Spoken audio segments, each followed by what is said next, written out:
ressourcerie de l'écrivain. Je me suis dit tout bêtement que sur la chaîne, j'ai commencé à lire pas mal de romans, un petit peu de poèmes, un petit peu de contes aussi, et plusieurs histoires qui sont donc terminées sur la chaîne. Comme je le dis dans plusieurs de mes vidéos, vous n'êtes pas obligé de regarder tout mon contenu, mais j'ai quand même envie de vous faire un retour sur les romans que j'ai lus pour la chaîne, afin de vous motiver soit à les écouter si ça vous intéresse, ça me ferait plaisir, soit pourquoi pas les lire de votre côté. Je vais me centrer juste sur les romans qui sont terminés, parce que là je viens de terminer par exemple La lettre écarlate de Nathaniel Hawthorne. Donc le dimanche, tous les dimanches, je lis un petit bout de roman et je fais un vlog lecture derrière sur les chapitres que j'ai lus en réaction un petit peu à chaud. Et la majeure partie du temps, ce sont des livres que je ne connais pas. Orgueil et préjugés que je vais lire très bientôt, qui sera sans doute commencé à la diffusion de cette vidéo. Je l'ai déjà lu plusieurs fois, donc je ferai attention de ne pas trop spoiler parce que je suis une gaffeuse. En commençant par Jane Austen, j'ai lu Raison et sensibilité. C'est le premier roman qu'elle a publié en 1811, elle était toute jeune. Et en fait, la particularité des romans d'Austen, de ceux que j'ai lus, c'est donc j'ai lu Raison et sensibilité, Orgueil et préjugés, et également Northanger Abbey ou Catherine Morland, ça dépend de... ce roman a 2 titres. La particularité des romans de Jane Austen, c'est que, en fait, elle écrit sur ce qu'elle connaît, à savoir la petite noblesse, la little gentry, donc une petite noblesse terrienne qui ont des titres, qui ont des terres, qui n'ont pas forcément la fortune qui va avec. Et beaucoup de ces livres, donc j'imagine même tous, sont centrés sur ces mariages en fait qui doivent que ces femmes, que ces jeunes filles doivent faire, parce qu'elles doivent avoir de bons mariages, parce que étant considérées comme mineures par la loi, elles doivent faire de bons mariages afin de pouvoir éventuellement aider par leur dot, transmettre leur charge entre guillemets de leur père ou frère ou cousin qui s'occupe d'elles quand elles ne sont pas mariées à leur époux. Donc vous voyez, la place de la femme est vraiment centrale dans l'œuvre de Jane Austen, et je pense qu'il y a une part biographique qui est très très importante également. Donc dans Raison et sensibilité, on suit les sœurs Dashwood. Il y a Elinor l'aînée, qui est la raisonnable de la famille, et Maria ou Marianne, suivant les versions du livre, qui est la jeune fille plus passionnée. Elles ont également une sœur qui est plus jeune, Emma, qui doit avoir 12-13 ans, donc qui est encore une enfant. Et pas de bol, au début de l'histoire, leur père décède. Ce qui fait que la mère et les 3 filles se retrouvent à la charge du fils aîné né d'un précédent mariage de leur père. Sauf que le fils aîné, c'est un gros radin, et sa femme, elle est encore pire. Et en fait, au cours d'une conversation qui démarre l'histoire, on se rend compte que plus ça va, et moins ce frère aîné a envie de subvenir aux besoins de sa famille. Donc plus ça va, et moins il leur donne, moins il prévoit de leur donner de quoi subsister. Ce qui fait que comme le père est décédé, la maison que les femmes habitaient va être habitée désormais par ce frère aîné, sa femme et leur petit garçon. Je crois que c'est un petit garçon qu'ils ont. Un tout petit, hein, c'est un bébé, quasiment. Elles sont donc contraintes de quitter la maison où elles ont vécu toute leur vie, ou une grosse partie de leur vie, où certaines de ces filles sont nées. Il me semble bien que Maria est née là. Et elles sont contraintes de déménager dans un autre comté, donc ce qui est un petit peu le bout du monde, parce que les femmes ne voyageaient pas beaucoup non plus. Et c'est vraiment une grande... ça démarre pas facile, quoi, pour pour ces deux frangines-là, qui sont toutes les deux en âge d'être mariées. Elinor, elle doit avoir dépassé la vingtaine. Maria, je pense qu'elle a un petit 18-19 ans. Elle est en âge d'être mariée. Et c'est d'autant plus compliqué que Elinor, et il me semble bien Maria aussi, avaient rencontré toutes deux un garçon. Elinor avait rencontré Edward Ferrars, qui est, si je ne me trompe pas, le fils aîné d'une famille plutôt aisée. Sauf que c'est un fils aîné qui n'est pas très brillant, enfin pas très brillant. Il ne cherche pas l'attention, il ne cherche pas à briller. C'est quelqu'un qui est plutôt humble, qui est chiant en fait au regard de sa famille. Et ses parents, enfin sa mère qui est une véritable connasse, lui préfère d'ailleurs le fils cadet qui est beaucoup plus brillant, un élégant, un dandy, etc. Et Elinor donc, elle a rencontré Edward, ça commence un petit peu à avoir quelques inclinations, etc. Et Maria a rencontré Willoughby. Willoughby qui est un beau gars, qui présente bien, qui a tout de suite sa place dans la famille d'Ashwood, dans la famille des frangines, qui est accueilli comme s'il faisait partie de la famille, etc. Et toute la petite famille, du coup, déménage. Ils vont se retrouver dans un petit cottage. Ils sont complètement déracinés. Faut du coup qu'ils retrouvent un petit peu une vie sociale, qu'ils fréquentent des voisins, etc. Les voisins, c'est des gros commères, c'est des grosses commères, des gros compères. Ça tourne beaucoup autour de la rumeur de qu'est-ce qu'on dit d'elle, son comportement, etc. Et je ne vais pas vous en dire beaucoup plus parce que j'ai pas envie de le faire. Mais en gros, en thématique, ça va parler pas mal de la rumeur.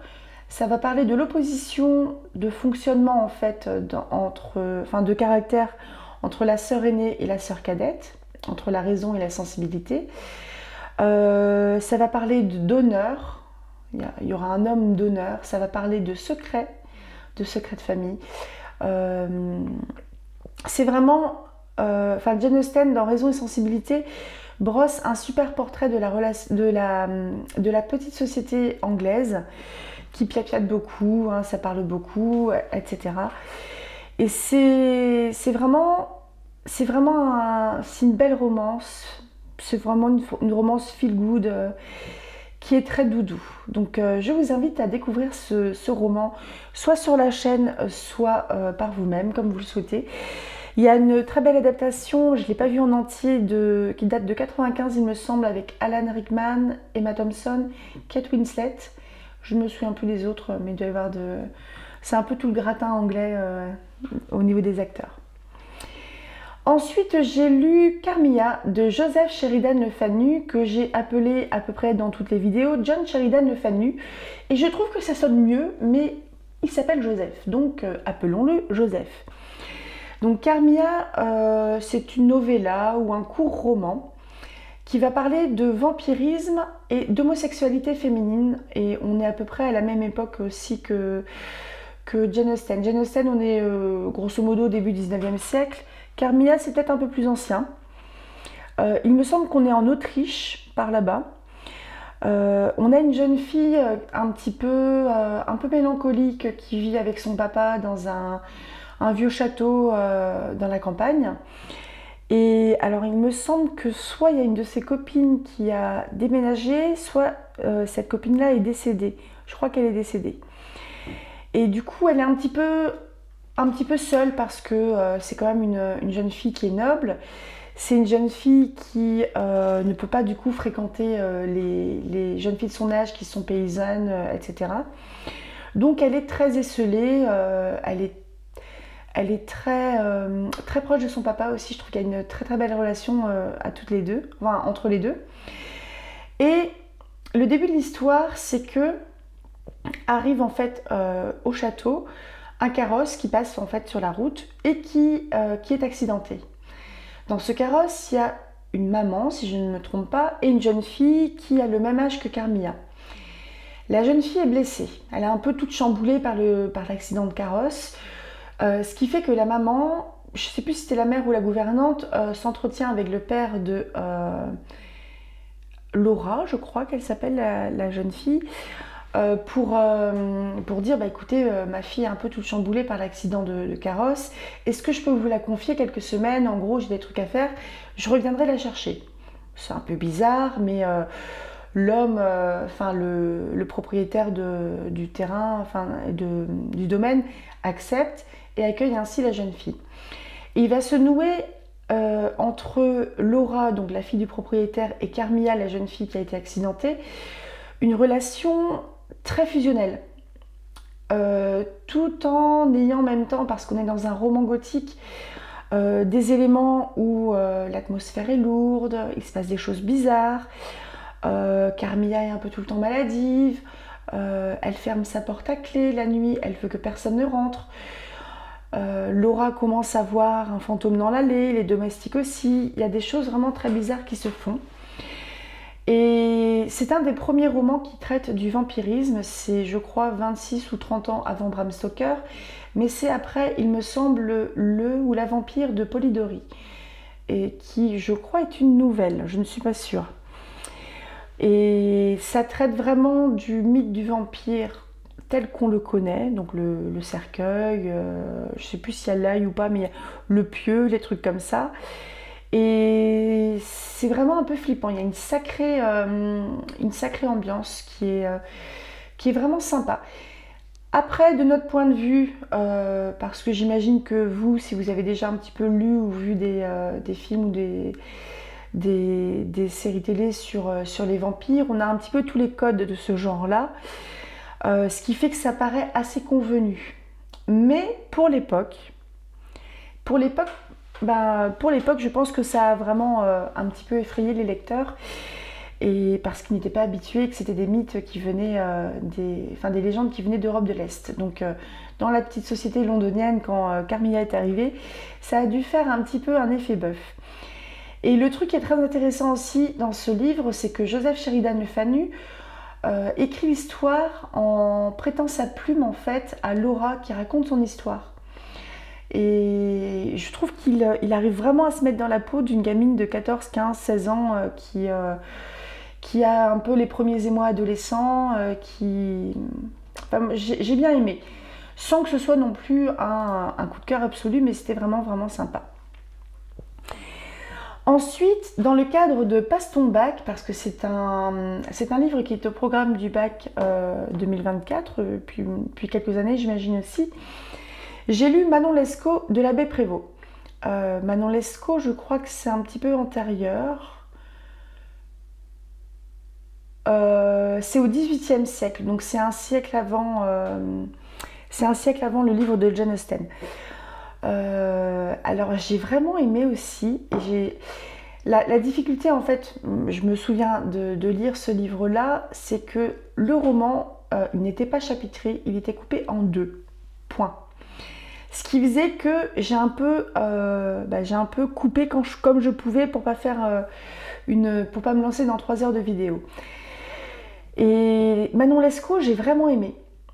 J'ai vraiment aimé, il y avait vraiment une thématique qui était super intéressante, à savoir, on est encore aussi sur la place de la femme dans la société, parce que Manon Lescaut, c'est une jeune femme du peuple, qui est une beauté, et qui va se servir de cette beauté-là pour survivre, donc pour séduire des hommes, elle peut devenir une maîtresse, on frôle un petit peu la prostitution ou les courtisanes.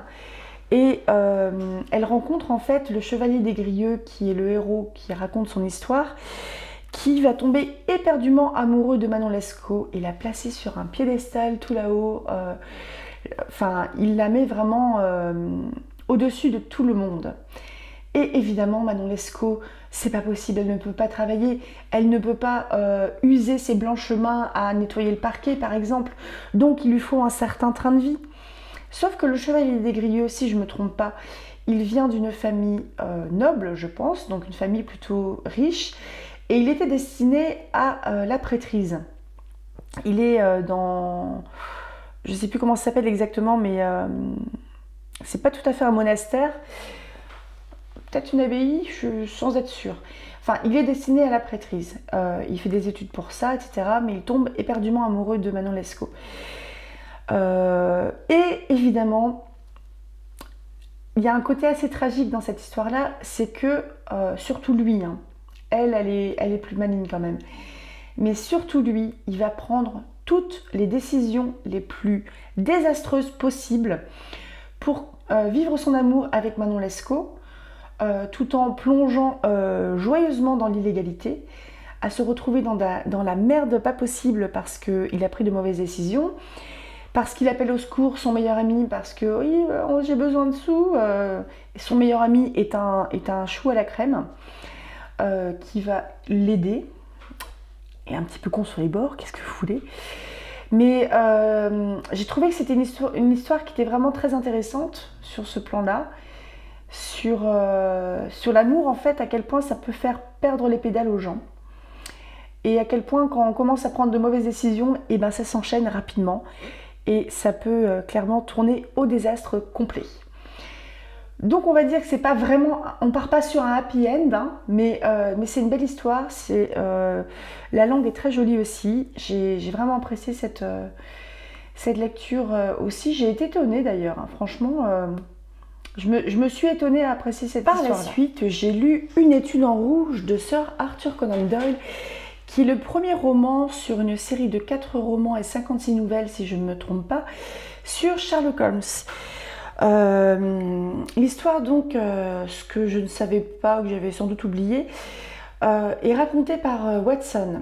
Watson qui arrive à Londres, qui est un vétéran de la guerre, qui était médecin là-bas, qui a été blessé, et qui en fait cherche une coloc à Londres parce que il n'a pas une grosse pension et qu'il faut bien se loger, ma pauvre dame. Donc il trouve une coloc chez Sherlock Holmes, où en gros assez rapidement les deux hommes vont devenir plutôt amis. On n'est pas dans une relation égalitaire dans la mesure où Sherlock, il se sent très supérieur à beaucoup de monde. Mais il reconnaît que Watson, qui est médecin, il a des compétences qui peuvent lui servir dans le cadre de son métier, à savoir détective. Et il travaille pour Scotland Yard, il me semble bien. Et j'ai été assez étonnée en fait de ce premier roman-là parce que j'avais jamais lu de Sherlock. J'avais même jamais lu de Sir Arthur Conan Doyle et je pensais en fait que que ce roman-là allait être écrit de manière à ce que le lecteur fasse sa petite enquête aussi. Et en fait, pas du tout. Enfin, j'ai pas trouvé moi. Un cadavre qui a été trouvé dans une maison abandonnée, dans un quartier pas terrible de Londres. L'enquête policière piétine et il me semble qu'ils font appel à Sherlock Holmes, qui va du coup aller faire des observations sur les lieux, commencer à faire des hypothèses. Et le truc qui est assez intéressant, c'est qu'on n'a pas spécialement le fil de sa pensée. C'est qu'on nous raconte le fait que il regarde des trucs dans la rue, il regarde des trucs par terre, il regarde des trucs au mur et compagnie. Et paf, après, il va agir et faire quelque chose. On a un petit aperçu des irréguliers de Baker Street, si je ne me trompe pas, parce que Sherlock, en fait, il se sert des petits gamins des rues comme indique, contre un petit peu d'argent, que l'information soit bonne ou mauvaise. Et le truc qui est très intéressant, c'est la manière dont les capacités de déduction de Sherlock sont présentées. Parce qu'à la manière dont il le présente lui, il avait d'ailleurs publié un article dans le journal londonien où il parlait en fait de l'observation, de la déduction, etc. Et Sherlock, c'est vraiment un personnage qui ne pense pas comme les autres. Il ne réfléchit pas comme les autres. Et le truc qui est intéressant aussi, c'est les observations que Watson fait sur Sherlock. À savoir qu'il est ultra compétent, très pointu dans des domaines très spécifiques et que dans d'autres domaines, c'est une courge. Enfin, dans deux domaines, il est pas bon du tout. Enfin, il est pas cultivé dans certaines choses. Il est, euh, enfin, il est pas bon du tout. Et je trouvais ça vachement intéressant la manière dont c'était présenté. Et dans cette histoire, donc, on a la poursuite de l'enquête pour savoir qui est ce cadavre-là, qui c'est qui l'a tué, pourquoi, etc. Sachant que l'enquête suit son cours. Le meurtrier, il court aussi, entre guillemets, dans la rue. Donc, les choses évoluent parce que lui, le meurtrier, peut peut-être faire autre chose. Et le truc que j'ai trouvé vachement intéressant, et je trouve où le style de Sir Arthur Conan Doyle s'est vraiment révélé pour moi, c'est quand il a quitté le côté très factuel de l'enquête et de la bromance en fait qui naît entre Sherlock Holmes et Watson, et qu'on part sur toute une narration dans un passé pas si lointain que ça, on va dire une vingtaine d'années auparavant, où on va suivre des personnages. On ne sait même pas en fait ce qui se passe du tout. Ça sortait un petit peu de rien, mais ça va présenter en fait l'histoire des protagonistes de l'enquête, à savoir l'histoire du meurtrier et de là où les victimes. Je reste volontairement ultra vague. Et en fait, quand tout se recoupe à la fin, et j'ai trouvé ce mode de fonctionnement vachement intéressant, sauf que j'avais pensé que j'aurais été un peu plus active, entre guillemets, au niveau de la lecture, à essayer de formuler des hypothèses, même si je suis archi nulle là-dedans, mais pas du tout. Donc je suis restée passive parce que c'était comme ça que l'histoire se présentait, mais je me suis laissée complètement porter par le truc. Et c'est une très belle histoire en fait, enfin très belle et tragique forcément, histoire qu'a vécu celui qui sera le meurtrier de cette histoire. Je reste volontiers ultra vague. Et franchement, c'est une très belle découverte. Et comme pour les Jane Austen où je m'étais dit que je les lirais tous sur la chaîne, les Sherlock Holmes, il y a de grandes chances aussi, sachant qu'il y a 4 romans qui ont l'air plutôt courts. Sinon, c'est des nouvelles. Après, je vais pas, comme je vous ai dit, pour un petit peu varier, mon choix, c'est pas de vous faire, vous balancer tous les Sherlock d'un coup et on va manger du Sherlock Holmes pendant 1 an et demi ou du Jane Austen pendant 1 an. Mon but, c'est un peu de varier les choses, donc tout sera dans les mêmes playlists pour que ce soit plus facile à retrouver pour vous. Mais c'est une très belle découverte, franchement j'ai vraiment aimé. Toujours dans le cadre de Passe-ton-Bac, il y a Gargantua de Rabelais qui était au programme. Gargantua, il me semble que ça se passe dans un espèce de Moyen-Âge un peu fantasmé par Rabelais, et c'est la suite de Pantagruel. Pantagruel, c'est le père de Gargantua, si je ne me trompe pas. Je me trompe peut-être. Je vérifierai, je mettrai dans une bulle si je me suis gourée. Je ne sais plus si c'est le préquel ou le séquel, mais bref. Là, c'est une lecture que, à voix haute, j'ai trouvé très drôle à faire parce que le mode de narration en fait est complètement différent de ce que j'ai pu lire avant. Mais c'est une lecture que j'ai pas franchement appréciée. Franchement, c'est un livre que j'aurais lu pour moi, je l'aurais abandonné. Et par contre, le truc que j'ai trouvé intéressant et que je pense qu'il faut s'y accrocher en fait, parce que sur la fin de l'histoire, on comprend pourquoi. Alors c'est très pipi, caca, prout, bite, etc.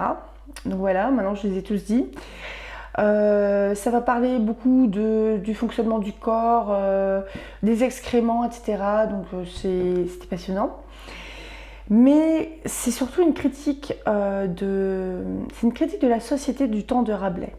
C'est une critique de la religion, des précepteurs, de la philosophie, de l'instruction, mais donc de l'instruction du haut du panier. C'est pas l'instruction du bas peuple, c'est l'instruction des grands, on va dire, des grands de ce monde.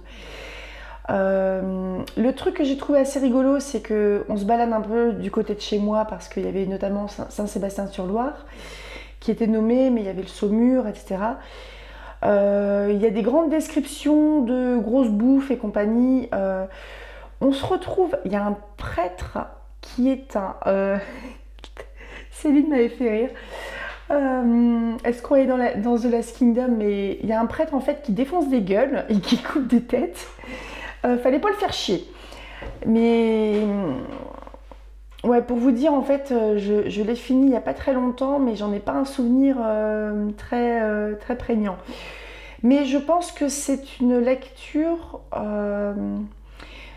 En fait, c'est Rabelais qui m'a donné cette idée-là. C'est que pour certains livres où il y a besoin de clés de lecture pour la compréhension, on va dire au moins du contexte, je vais faire des vidéos là-dessus.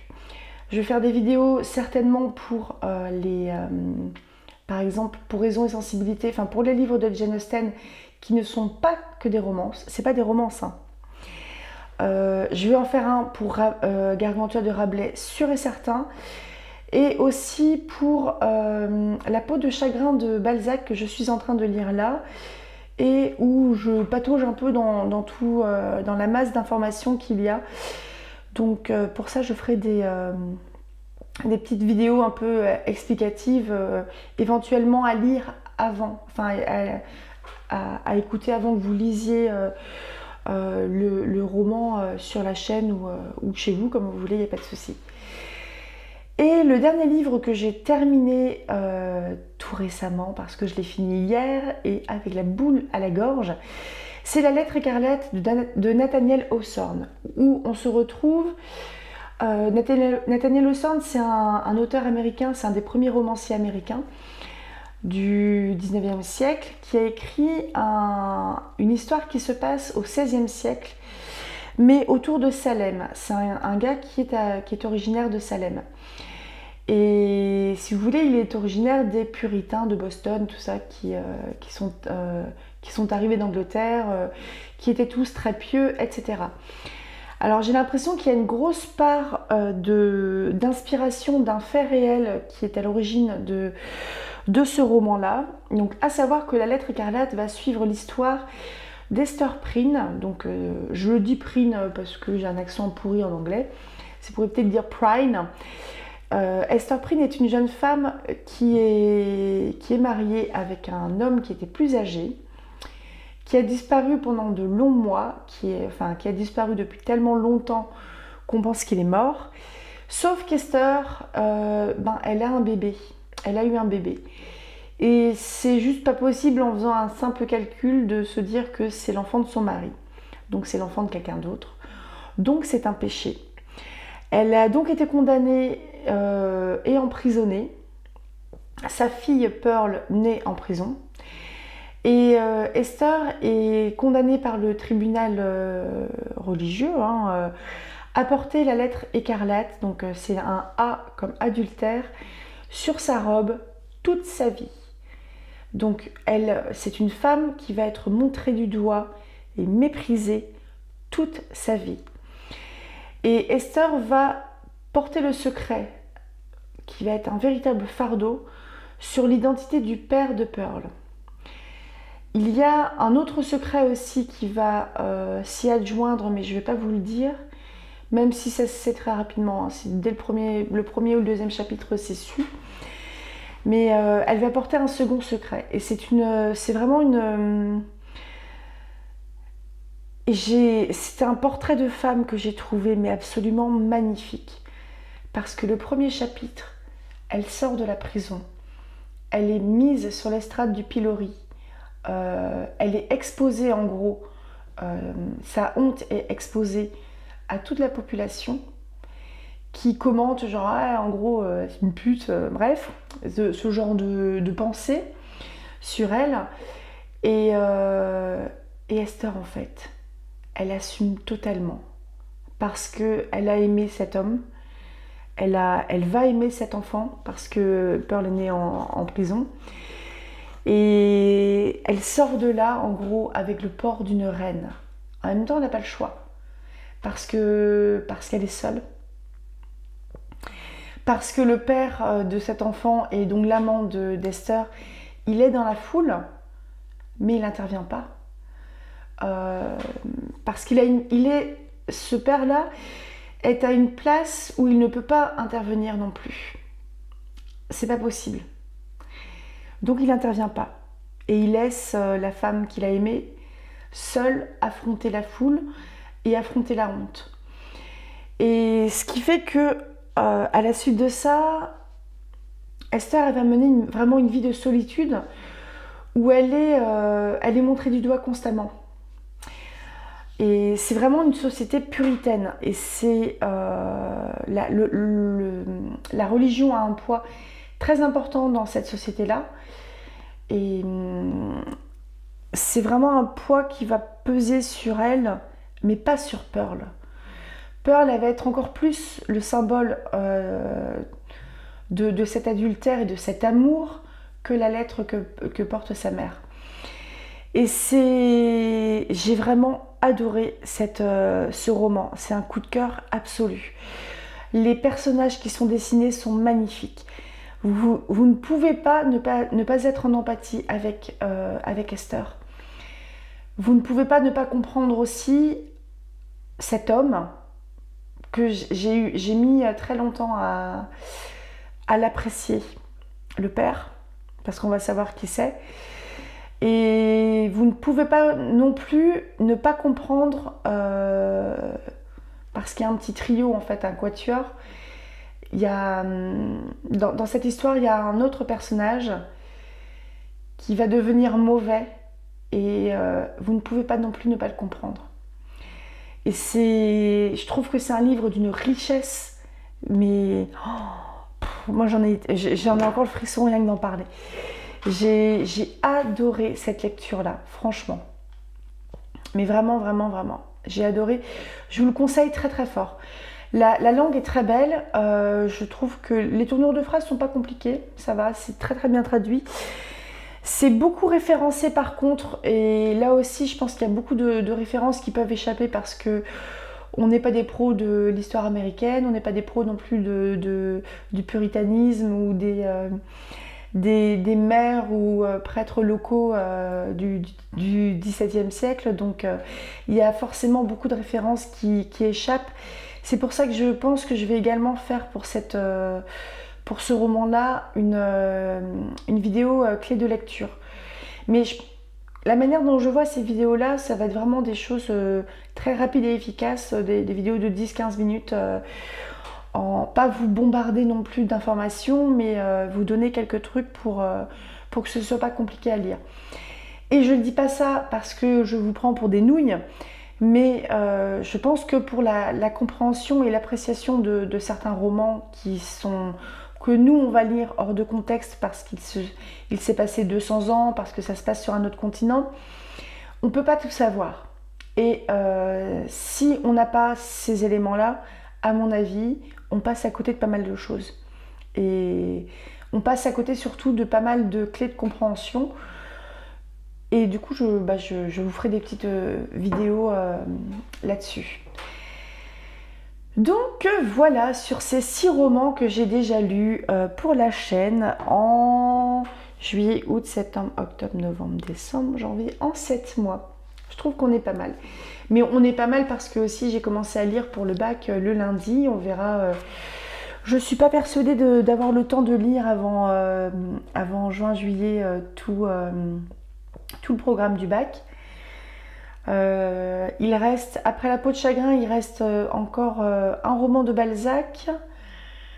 Et il va rester la déclaration des droits de la femme de Olympe de Gouges. Il va rester aussi 2 ou 3 pièces de théâtre. Je crois qu'il y a un Molière et 2 Marivaux. Les pièces de théâtre, j'ai bien envie de les lire, mais ça va être une chienlit à monter. Donc, une fois que j'aurai fini les romans, je vais certainement arrêter de diffuser le lundi pour pouvoir enregistrer ça tranquillement et surtout le monter parce que ça va être très chiant à faire. Donc voilà, n'hésitez pas à me dire si vous avez des idées si vous avez des suggestions de romans à lire ou même des nouvelles, ça ne me dérange pas. Libre de droit, libre de traduction aussi. Sachant que moi j'ai en tête on va dire les têtes de file, ça va être les Sherlock Holmes, les Jane Austen. Là je vais commencer à Orgueil et Préjugés. J'ai envie de lire aussi les Sœurs Brontë parce que j'ai déjà lu en audio Jane Eyre et Léo de Hurlevent dont je vous ai déjà parlé. Mais j'ai envie de lire tout ce qu'ont écrit les Sœurs Brontë. Et j'avais d'autres idées comme ça en passant, mais je me souviens plus trop. Je crois qu'il y avait le fantôme de l'opéra, Belphégor, et je sais plus quoi. Je sais plus. Donc n'hésitez pas à me donner des idées comme ça de romans si vous le souhaitez. Alors si possible, pas du roman très très très très long, genre du Proust, parce que là ça sera pas, non, parce que ça va me lasser au bout d'un moment. Mais vous voyez, si je peux lire sur 2-3 mois, il n'y a pas de souci. À tout bientôt, rêvez tout grand et lisez plein de classiques. Parce que moi qui n'aimais pas tant que ça les classiques, je peux vous assurer que je déguste là. Même La peau de chagrin, Balzac, je trouve qu'il aime beaucoup s'entendre parler, mais j'aime bien. Même si là aussi je trouve qu'il y a plein de choses qui m'échappent également. À tout bientôt, rêvez tout grand et lisons plein de classiques parce que c'est vachement bien. Salut!